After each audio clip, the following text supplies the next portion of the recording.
What is the toughest thing I survived? That's a good one, Ian. That's real good. Let's do it. Rich Lou It's a bad man's world. It's the city where the villains survive, and skinny niggas ain't the only ones that ride. Chubby ass nigga on some skinny ass ties. Tried doing good, but I couldn't get by. Did all the wrong things, I was on by that night. I owe it to myself, front row across from Spike. Player, this here's the life. Right, I blow on my own dice. Bitch, go and get churned. Nice guys finished last, you played the front of the class. I was comfy with Tisha, she was holding my reefer. I thought I knew it all till E showed us how to ball. She said, Fev, let's get it. Since then I've been with it. It's a bad man. How'd I get my rap name? I got my rap name Fev. I was rapping younger, originally under my street moniker, which is family knows me by as Mook. And there was an artist I grew up with, OG, named Black Rob. People know him as Black Rob. I know him as Bacardi, Rob, yo. He's, you know, just grew up, raised me.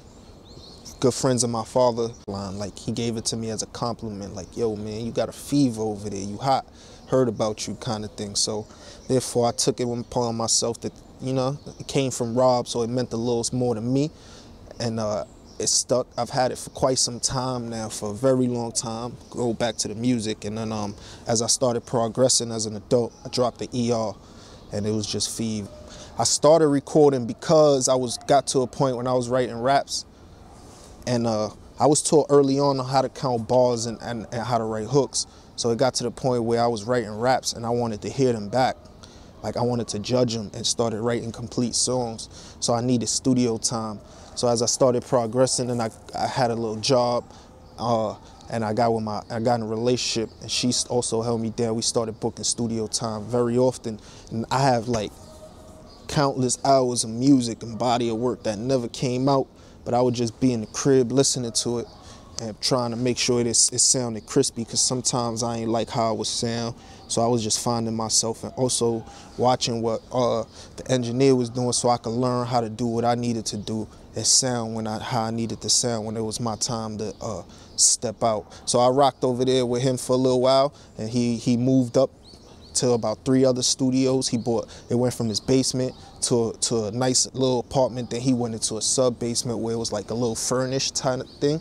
And I was recording there for about 4 years until I decided to put my first project together and put it out to the people. Perfect Timing came out, I would say, I'm thinking 2007 it came out. 2007 or 2006 Perfect Timing came out.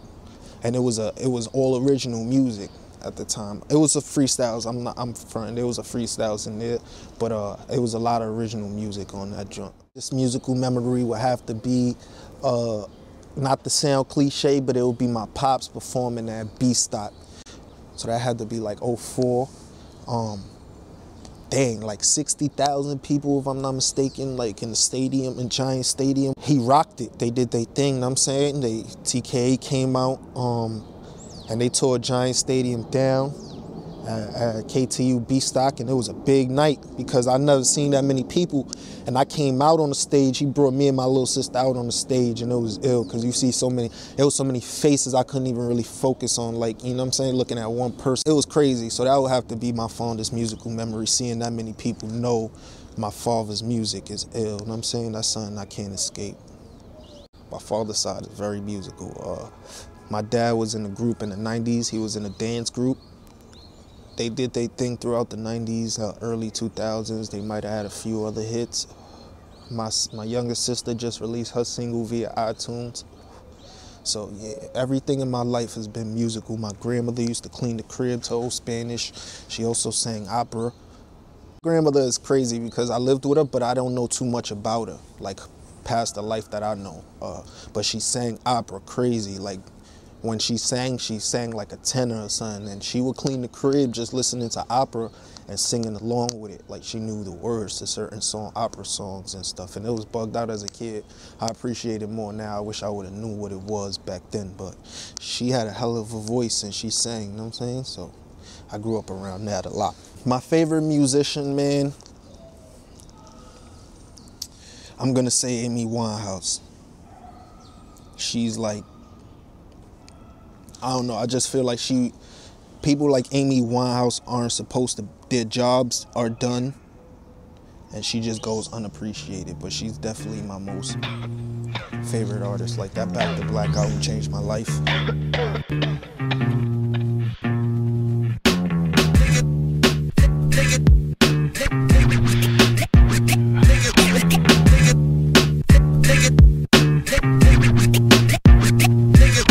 See those pills there, take it. Weed there, smoke it. Drink there, drink it. Shit, cause I be zoning. Phonies calling my phone, but I ain't never home. I'm currently in a room full of people standing alone. You're looking for the truth in the world full of lies. Kick it with my youth so he gets why I be high. No excuse not to try. Quick to numb the pain with any drug that I can find. Listen close enough, you hear my brain frying. And if you're looking for me, keep looking, cause you know I be high. If you're looking for me, keep looking, cause you know I be high. You're looking for me, keep looking.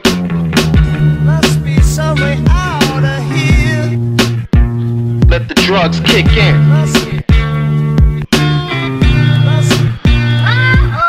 High as fuck.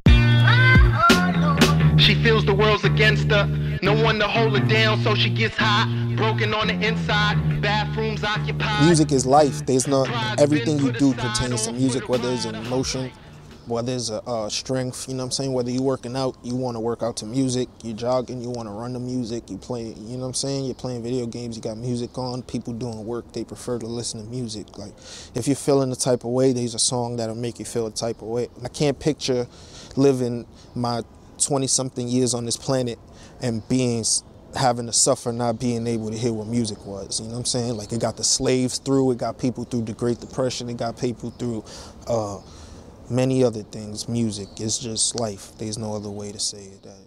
What is the toughest thing I survived? The toughest thing I think I survived as of right now would be coming out of my environment. Like, I can't narrow it down to just one situation because I've been around so many things that could have changed the course of my life. But I managed to steer clear of everything, whether it be being in the hallway while a gunfight is going on, or, you know, people getting jumped right in front of me and people getting stabbed. Whatever the situation may be, whether losing my grandmother, seeing friends get shot, I can't narrow it down to one situation, but just being able to be knowledgeable and self-sufficient and confident enough to change my environment to where I no longer have to worry about surviving and more about what I'm bringing to my future as a. That's the strongest thing. That's the strongest thing I think I've survived from so far. You know what I'm saying? That's the hardest thing I've had to do, is to keep myself away from the negative things that go on.